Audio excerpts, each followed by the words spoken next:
couple more minutes.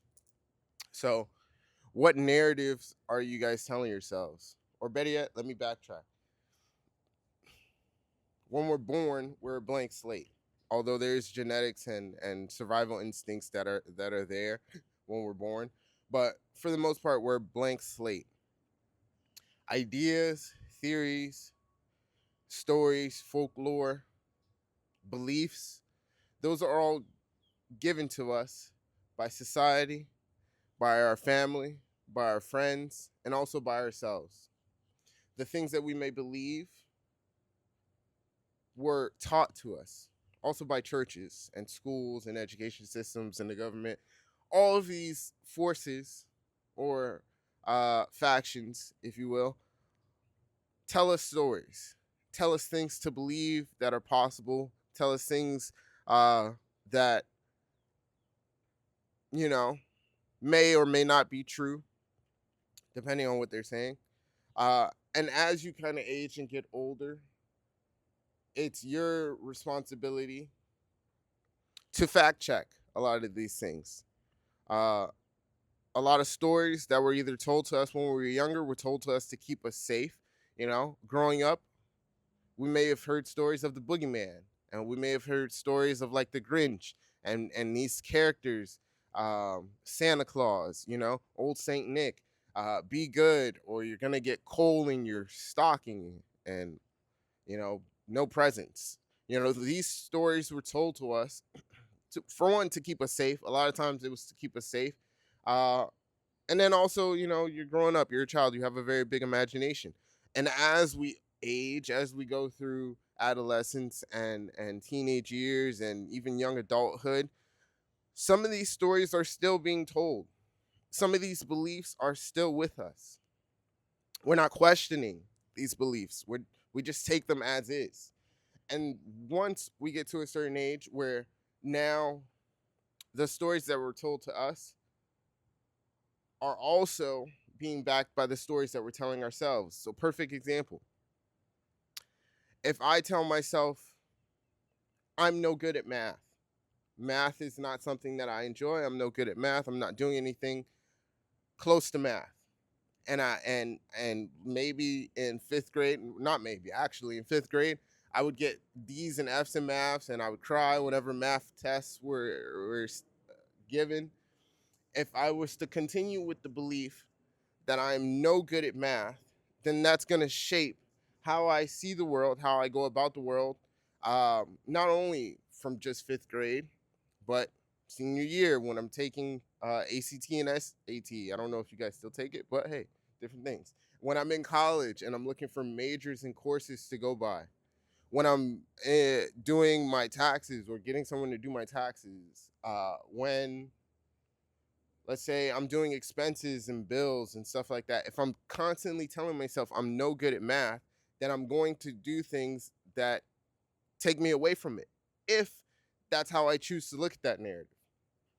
Now, on the flip side of that coin, I can look at that narrative and say, I wasn't good at math before, but I can do everything in my power. I can get a tutor. I can watch YouTube videos. I can work on it day and night.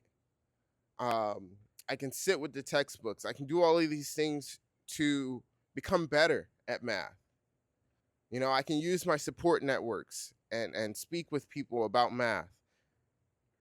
I can sit with the smartest kid in math class and sit down and maybe go through some of the problems with them. Eventually, I'm going to get good at math because I've chosen a narrative that being bad at math is not how I want to live my life. I'm going to fix this.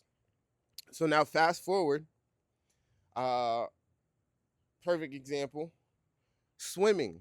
For a lot of things now, especially in life, I'm like, okay, what is a fear or what is something that I maybe feel like I'm not that good in that I want to up the stats. I always think of myself as lots of character development, and we're working to up the stats in some way, shape, or form. We're gonna up the stats. So if I was no good at running, if I was constantly losing stamina and my endurance was really low, then okay, that stat is down here. How can I better myself?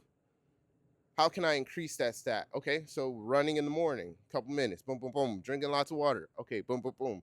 Okay, a little endurance and cardio training, and working on my stamina and watching what I eat. Like all of those things will help to boost that stat. So fast forward, one of my fears, or at least one of the areas of my life where it's the stat is very low, is swimming and treading water and even floating. Now, I took swim classes when I was a kid, so I know somewhere in here those lessons are lodged. I know that they exist. I remember swim classes. Somewhere along the way from, that age to where I am now, I've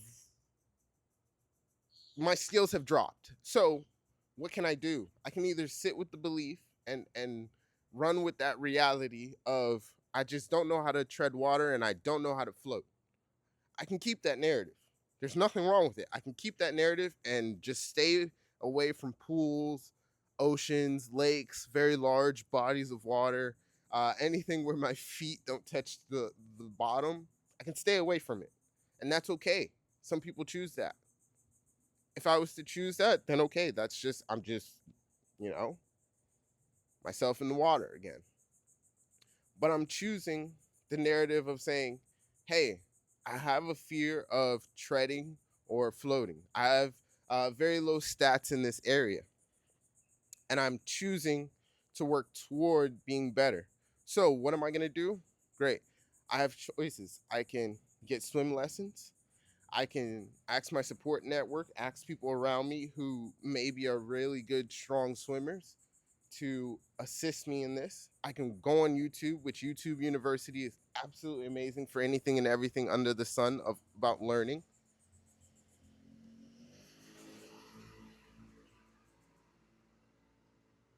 And then I have to put myself in the position to raise that stat. So I have to go to the pool.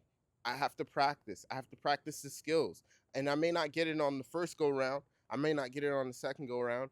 But believe me, if I continue with this for 3 to 6 months, there's going to be some improvement. If I'm consistent with it, there's going to be some improvement. And then my narrative, my belief, the reality that I've chosen to accept is that yes, right now my skills for treading water is here, but if I continuously do it, my skills will get better. They have no other choice but to get better because I'm doing it consistently, and that narrative and that reality has held true for other things in life. Before I wasn't physically fit. I wanted to get physically fit. So what did I do? Okay, now I'm gonna go to the gym and I'm gonna go 3 times a week for 30 minutes, an hour, boom. And I'm gonna be consistent. And because that narrative and that reality worked, now I'm gonna apply that same measure to other areas in my life because I've tested it out.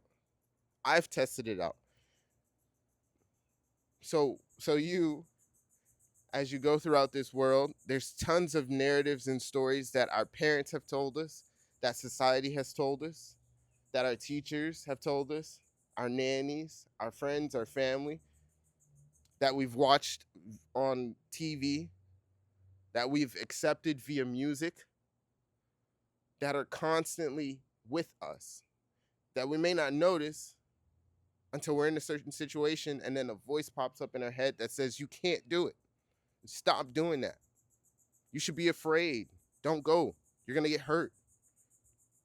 These things are what I believe our brain's way of saying, I need to keep you safe. Remember, we were hunters and gatherers. If we were out in the jungle and there was a snake with real vibrant colors, our brain's like, I don't think you should touch that.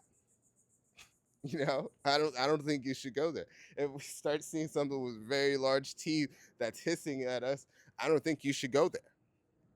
And now fast forward, we're in a society where there's layers of cushion that keep us away from very dangerous things because man has learned to conquer so much that our brain is still saying there's certain areas or certain things that we should be afraid of. And we should question those fears. My brain was telling me you should be very afraid. Don't go into the deep end. There may be crocodiles and sharks. When I was a kid, it was very, now looking at it as an adult, it was very irrational fear. But that fear is probably what was like, hey, don't go into the water anymore. Don't go where your feet don't touch the bottom.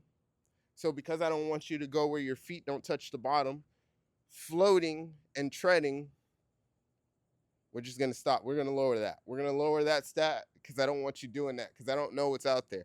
I don't know what's beneath the water. If your feet can't touch, I don't want you going.